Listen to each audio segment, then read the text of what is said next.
শোণিতপুৰ জিলাৰ অন্যতম অভয়াৰণ্য সোণাই ৰূপাই অভয়াৰণ্যত থকা বনাঞ্চলত 1301টা বেদখলকাৰী পৰিয়ালক ভুৱা নথি পত্ৰৰে ভূমি প্ৰমাণ পত্ৰ প্ৰদান কৰি অভয়াৰণ্যখন শেষ কৰি পেলালে বুলি গুৰুতৰ অভিযোগ তুলিছে আৰটিআই কৰ্মী দিলীপ নাথে। আজি শোণিতপুৰ জাৰ্নেলিষ্ট ইউনিয়নত এক সংবাদ মেলত দিলীপ নাথে কয় যে শোণিতপুৰ জিলাত থকা সোণাই ৰূপাইৰ 220 বৰ্গ কিলোমিটাৰ মাটি কালি 1998 চনৰ অক্টোবৰ মাহত অভয়াৰণ্য ঘোষণা কৰা হৈছিল। শাল, বনচুম, চেগুন, নাহৰ, মূল্যৱান বাঁহ, ৰাইডাং, হাতী, বাঘ, ভালুক, বনৰীয়া গৰু, ধনেশ পক্ষী ইত্যাদিৰে ভৰপূৰ অভয়াৰণ্যখন 2002 চনত বেদখলকাৰীয়ে কাটি শেষ কৰিছিল। তাৰ বিপৰীতে বন বিভাগে 35 বাৰকৈ উচ্ছেদ কৰিছিল যদিও ভোট বেংকৰ স্বাৰ্থত বেদখলকাৰীসকলক ভূমি অধিকাৰ দি অসমৰ মানচিত্ৰৰ পৰা এখন মনোৰম অভয়াৰণ্য শেষ কৰিলে। 2022 চনৰ নৱেম্বৰ মাহৰ 5 তাৰিখে 1301টা বড়ো পৰিয়ালক ভোট বেংকৰ স্বাৰ্থত ভুৱা নথিৰে মাটিৰ অধিকাৰ দিলে বুলি গুৰুত্বপূৰ্ণ অভিযোগ উত্থাপন কৰে আৰটিআই কৰ্মী দিলীপ নাথে। নাথে লগতে অভিযোগ তোলে যে ঢেকিয়াজুলি সমষ্টিৰ বিধায়ক তথা মন্ত্ৰী অশোক সিংঘালে নিজৰ ভোট বেংকৰ স্বাৰ্থত ভুৱা তথ্যৰে সোণাই ৰূপাই অভয়াৰণ্যখন শেষ কৰিলে বুলি গুৰুত্বপূৰ্ণ অভিযোগ তুলি এই ক্ষেত্ৰত দেশৰ উচ্চতম ন্যায়ালয়ৰ দ্বাৰস্থ হোৱাৰ সংকল্প লোৱা বুলি মন্তব্য কৰে আৰটিআই কৰ্মী দিলীপ নাথে। বন বিভাগৰ সৰু কৰ্মচাৰীসকলক কিন্তু মই ধন্যবাদ জ্ঞাপন কৰিম। যিসকলে এই কাগজখিনি ফিল আপ কৰি পঠাইছিলে তেওঁলোকক মই ধন্যবাদ জ্ঞাপন কৰিছোঁ।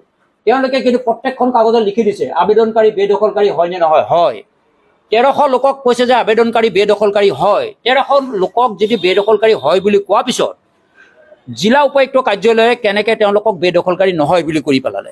গতিকে জালিয়াতিৰে শোণিতপুৰ জিলাত 1301টা পৰিয়ালক এখন বনাঞ্চল ধ্বংস কৰি পেলাই ভূমি অধিকাৰ প্ৰেৰণ কৰিছে। তাৰমানে 1996 আৰু 2002 পৰা হ'লে কোনো কাৰণতে 75 বছৰ নহয়। যদি 75 বছৰ নহয়, ভোট বেংকৰ স্বাৰ্থত শোণিতপুৰ জিলাৰ আমাৰ যি ডিএফঅ আছে তেওঁক সহযোগ কৰিছে আমাৰ ঢেকিয়াজুলিৰ বিধায়ক তথা মন্ত্ৰী অশোক সিংহল ডাঙৰীয়া। তেওঁ কাৰ্যকাল বঢ়াই নিবৰ কাৰণে বড়ো সম্প্ৰদায়ৰ লোকসকলক ভোট বেংকৰ স্বাৰ্থত আজি ভুৱা নথি পত্ৰৰে এই বনগাঁওসমূহ স্বীকৃতি প্ৰদান কৰি ভূমি অধিকাৰ প্ৰেৰণ কৰিছে। ৰেচন কাৰ্ডখিনি গোটেইখিনি হৈছিল শোণিতপুৰ জিলা সোণাই ৰূপাই অভয়াৰণ্য তথা চাৰিডুৱা সংৰক্ষিত বনাঞ্চলৰ ভিতৰত, য'ত গুলজাৰ হুছেইনক হত্যা কৰা হৈছিল মাউৰীয়াপুৰ। সেই মাউৰীয়াপুৰ শোণিতপুৰ জিলা সোণাই ৰূপাই অভয়াৰণ্যৰ একেবাৰে ভিতৰত। সেই লোকসকলক 2014 বৰ্ষত ৰেচন কাৰ্ডৰ চাউল যোগান ধৰা হৈছিল। সেই ৰেচন কাৰ্ডৰ নকল ফটোকপি দিয়েই আজি 1301টা ভূমি পৰিয়ালে বেদখলকাৰী পৰিয়ালে ভূমি অধিকাৰ পোৱা গ'ল শোণিতপুৰ জিলাত।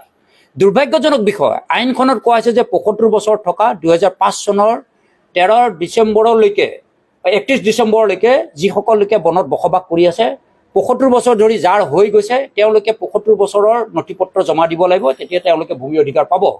কিন্তু 2014 চনৰ যিখন ৰেচন কাৰ্ড, সেই ৰেচন কাৰ্ডখনৰ ওপৰতে ভিত্তি কৰি পেলাই শোণিতপুৰ জিলাৰ উপায়ুক্ত, ডিএফঅ, এডিচি যি কাৰ্যালয় এই নথি পত্ৰখিনি পৰীক্ষা কৰিলে তেওঁলোকে এই ভুৱা কাগজখিনি কিয় নাচালে।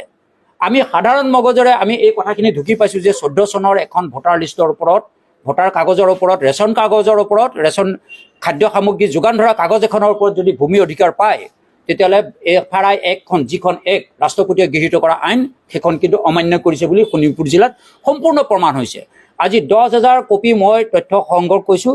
প্ৰত্যেকখন কাগজতে আপোনালোকে দেখা পাব 14 চনৰ ৰেচন কাৰ্ডখন সংযোজন কৰিছে আৰু 14 চনৰ ৰেচন কাৰ্ডখনৰ ওপৰতে শোণিতপুৰ জিলাত 1000কৈ বেছি লোকক ভূমি অধিকাৰ প্ৰেৰণ কৰা হ'ল। Bureau' report Agnigarh news.